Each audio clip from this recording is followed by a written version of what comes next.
when you are excellent, you become unforgettable. What if I told you that the most powerful woman in American media once wore potato sacks as dresses? That the billionaire who influenced presidents and shaped culture for decades started life so poor, she didn't know where her next meal would come from? This is not a story about tragedy. This is the story about the most extraordinary transformation in modern history. The woman who built a media empire worth billions, who changed the face of television forever, who turned her deepest wounds into weapons of mass inspiration. Today we uncover the real story behind Oprah Winfrey. Not the victim the world sometimes wants to see, but the unstoppable force who refused to let poverty, abuse, or society's limitations define her destiny. If this incredible journey has ever inspired you, hit that like button, and let's dive into the most remarkable rags to riches story ever told. January 29th, 1954, Kosciuszko, Mississippi. A baby girl enters the world into circumstances that would break most people before they even began. But Oprah Gail Winfrey wasn't born to be broken. She was born to be forged. Her teenage mother, Vernita Lee, worked as a housemaid. Her father, Vernon Winfrey, was a coal miner and barber. Unmarried, unprepared, and overwhelmed, they made the difficult decision that would shape Oprah's entire worldview. She would be raised by her grandmother, Hattie Mae Lee. Picture this: a tiny farmhouse in rural Mississippi, where poverty wasn't just a condition, it was a way of life. Most 3-year-olds are learning to tie their shoes. Oprah was learning to read the Bible. While other children played with toys, she was reciting scripture in church, her voice carrying a power that made grown adults stop and listen. "My grandmother taught me to read before I was 3, Oprah would later recall. She didn't know she was creating a monster. But here's what's incredible. Even as she wore those potato sack dresses, literally sewn from actual potato sacks because there was nothing else, Oprah never saw herself as poor. She saw herself as different. She saw herself as destined for something greater. At 6 years old, another upheaval, she was sent north to Milwaukee to live with her mother. What awaited her wasn't the rescue she might have hoped for, but a different kind of survival test.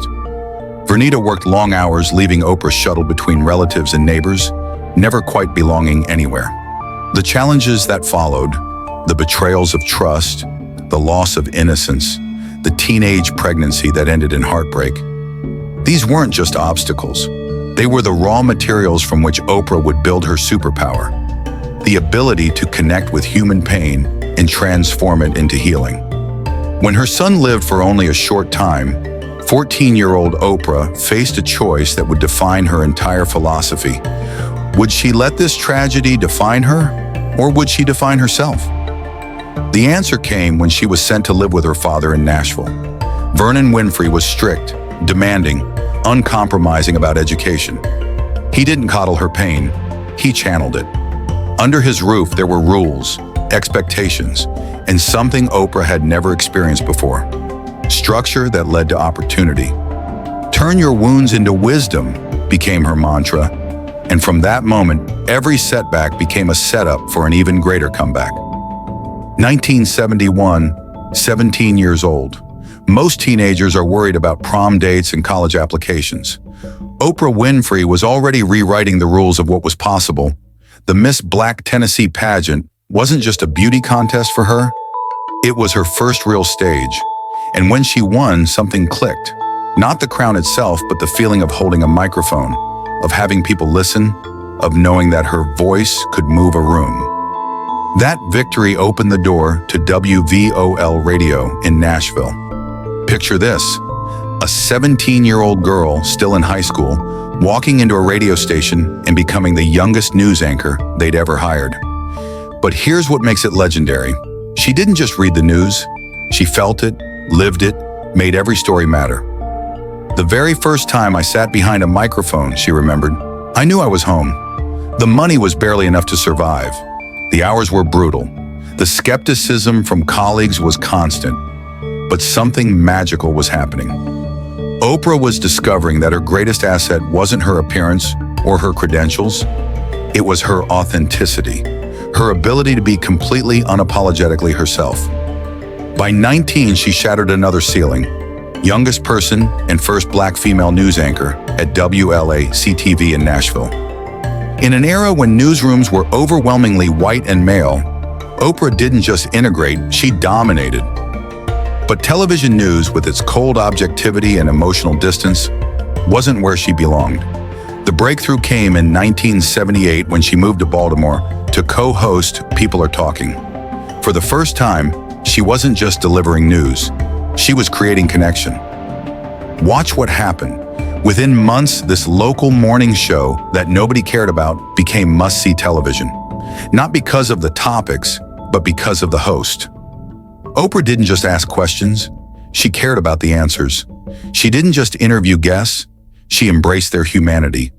Critics said she was too emotional, too raw, too much. They were right, and that's exactly what made her revolutionary. For 8 years in Baltimore, Oprah perfected her craft. She wasn't just building a career, she was inventing a new form of television. One where vulnerability wasn't weakness, but strength. Where real conversations replaced artificial interviews. Where the host didn't stand above the audience, but walked among them. Then came the call that would change everything. 1984. Chicago. A failing morning show called AM Chicago is hemorrhaging viewers, dead last in the ratings. The producers are desperate. They need someone who can compete with Phil Donahue, the undisputed king of daytime television. They call a 30-year-old woman from Baltimore. Most people had never heard of Oprah Winfrey. That was about to change forever. January 2nd, 1984, her first day on air in Chicago. The topic, how to marry the man or woman of your choice. Not exactly groundbreaking material, but something extraordinary happened in that studio. Oprah didn't just host the show, she transformed it. Within 1 month, 30 days, AM Chicago shot from last place to first in the ratings. She didn't just beat the competition, she obliterated them. Even the mighty Phil Donahue, who had dominated daytime for 15 years, watched his ratings crumble as Chicago fell in love with this new voice. What was the magic? Oprah had cracked the code that no one else understood. People didn't just want to be entertained. They wanted to be seen. They wanted to be heard. They wanted to feel less alone. September 1985. Less than 2 years after arriving in Chicago, the show was renamed The Oprah Winfrey Show and launched into national syndication. But here's where the story gets truly extraordinary. Instead of just taking a salary, Oprah made a decision that would make her one of the wealthiest women in America. She retained ownership. While other hosts were employees, Oprah became an owner. She didn't just star in her show, she controlled it. Harpo Productions, Oprah spelled backwards, was born, and with it, a media empire that would reshape American culture. But the real transformation wasn't financial, it was cultural. The Oprah Winfrey Show didn't just entertain, it educated, elevated, and empowered. Topics that had never been discussed on daytime television suddenly became national conversations. Child abuse, domestic violence, racism, spirituality, personal growth. Oprah made it safe to talk about what mattered most. Every day for 25 years, 40 million people gathered around their television sets, not just to watch a show, but to participate in a movement. A movement that said, your story matters, your pain has purpose, and you are not alone. The Oprah Winfrey Show wasn't just a television program, it was a cultural phenomenon that generated billions of dollars and launched a multimedia empire that redefined what one person could accomplish. By the 1990s, Oprah had transcended television. Her book club could turn an obscure novel into a bestseller overnight. Publishers called it the Oprah Effect. Her recommendation was worth millions in sales. Authors dreamed of getting that golden sticker, Oprah's Book Club selection. But she wasn't content to just influence culture. She wanted to own it. Harpo Productions expanded beyond her talk show, producing films like Beloved, Selma, and launching the careers of countless others. She discovered Dr. Phil McGraw, transformed him from a courtroom consultant into a television personality. She launched Rachel Ray's career, giving unknown talents national platforms. Then came O, The Oprah magazine in 2000. While traditional magazines were struggling, O became one of the most successful magazine launches in history. Every month, Oprah's face graced the cover, not out of vanity, but because readers trusted her. They wanted her recommendations, her insights, her guidance on everything from relationships to recipes. The financial numbers are staggering. At the height of her syndication run, The Oprah Winfrey Show generated over $300 million annually. Her stake in Harpo Productions was worth hundreds of millions more. Her investment in Weight Watchers alone netted her over $400 million when she eventually sold her shares. But here's what separates Oprah from every other media mogul. She never lost sight of her mission. Every business venture, every investment, every project served a greater purpose: to uplift, educate, and inspire. When she ended her talk show in 2011 after 25 seasons, many predicted her influence would fade.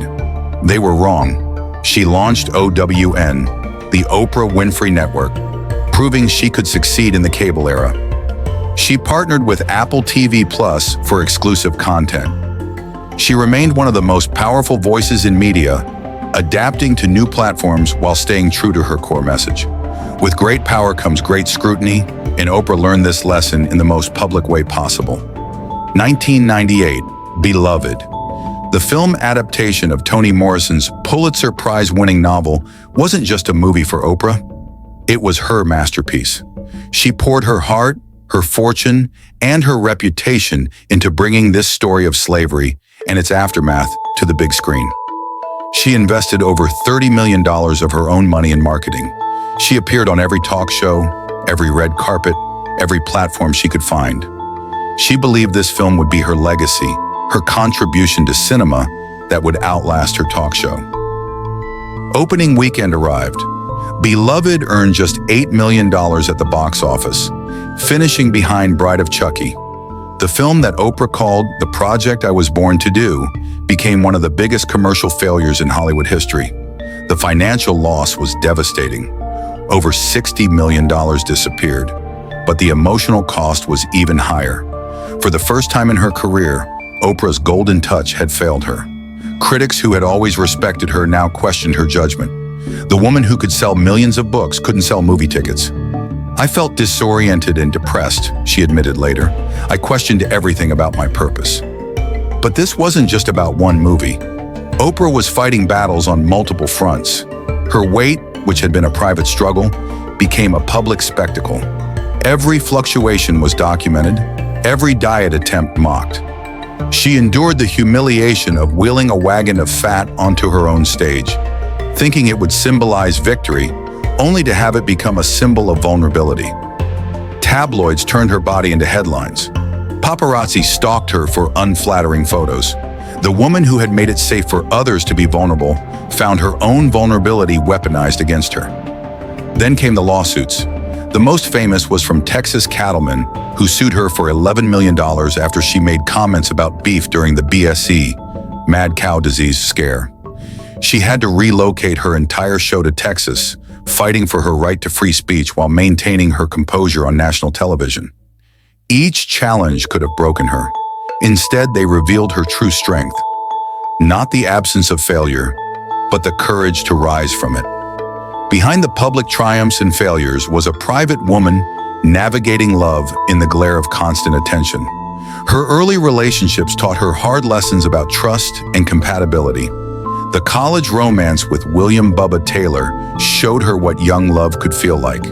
The relationship with musician John Tesh in the 1970s ended not because of incompatibility, but because an interracial couple faced societal pressures that made their love unsustainable.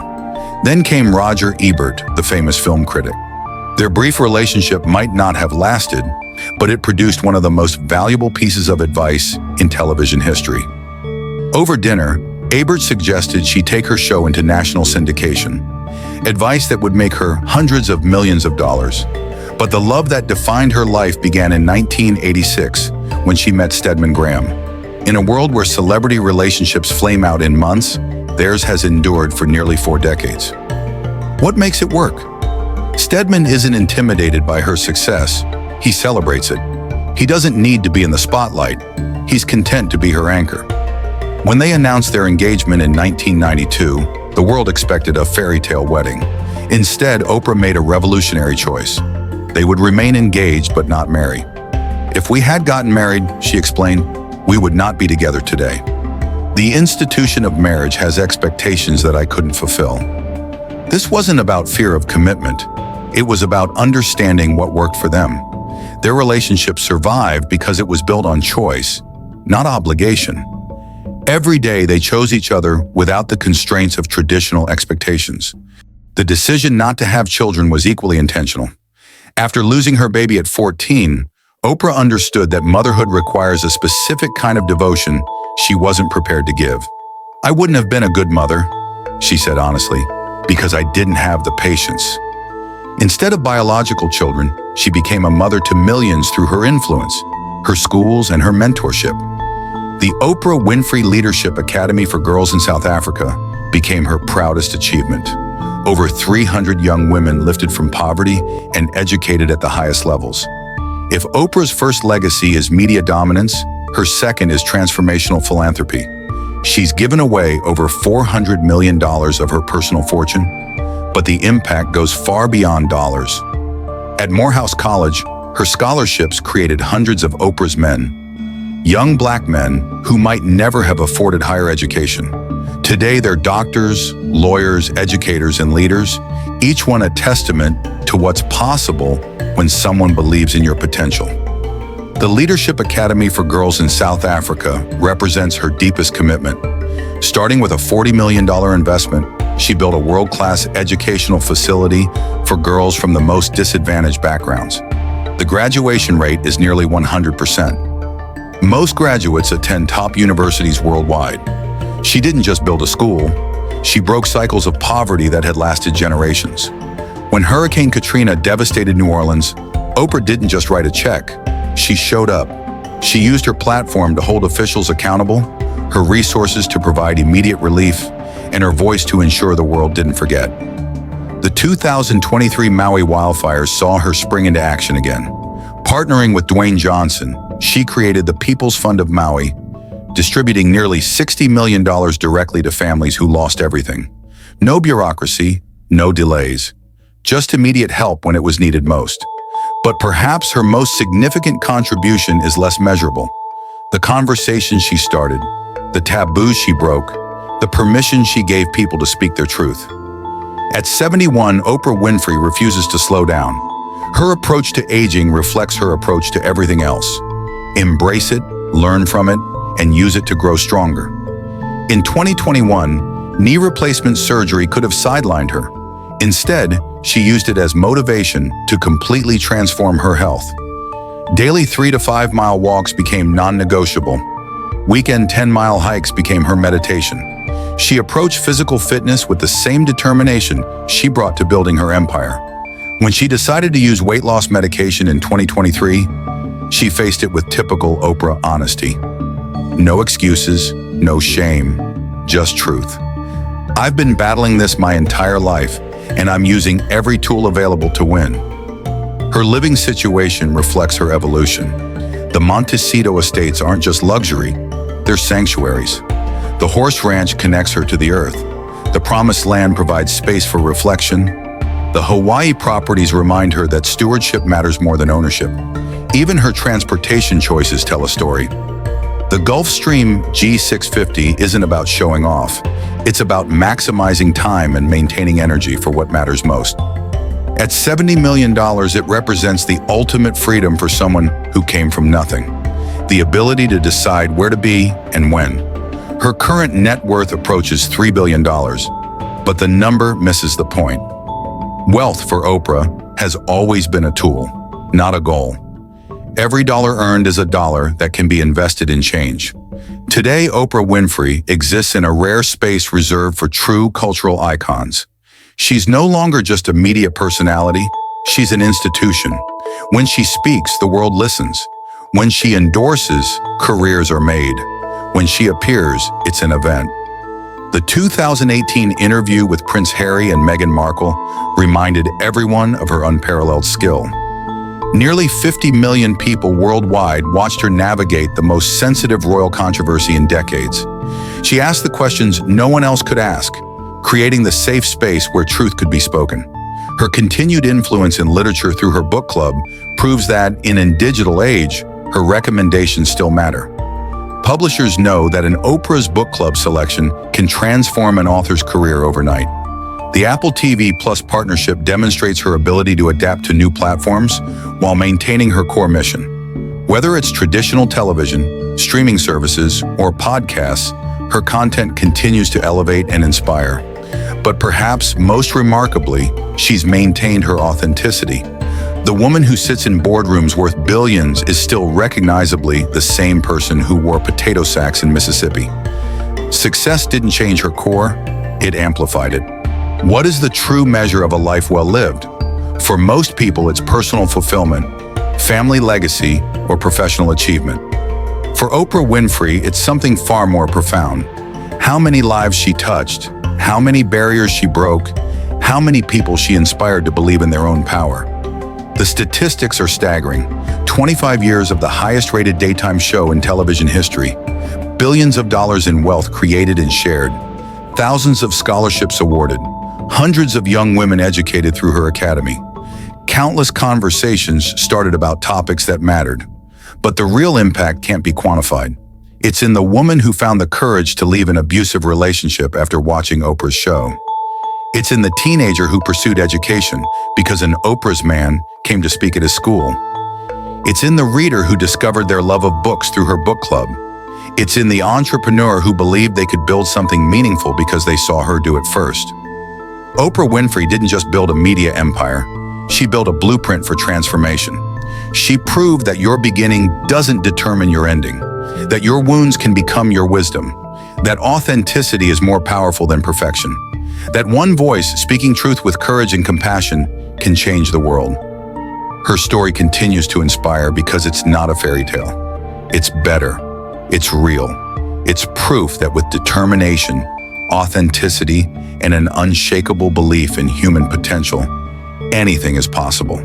From the little girl who wore potato sacks to the billionaire philanthropist who wears the invisible crown of cultural influence, Oprah Winfrey remains what she has always been, a voice for the voiceless, a light in the darkness, and living proof that greatness isn't born, it's forged. The tragedy isn't in her story, the triumph is. And that triumph continues to inspire millions around the world to write their own impossible chapters. This is the story of Oprah Winfrey, not as a victim of circumstances, but as a victor over them. Not as someone who was given everything, but as someone who created everything from nothing. Her legacy isn't just in the billions she earned or the awards she won, but in the lives she changed and the conversations she started.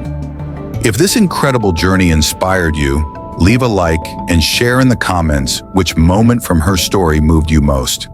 Because Oprah's greatest lesson isn't that she's extraordinary. It's that we all have the power to transform our lives and lift others along the way. The little girl from Mississippi became the voice of the world. What's your impossible dream?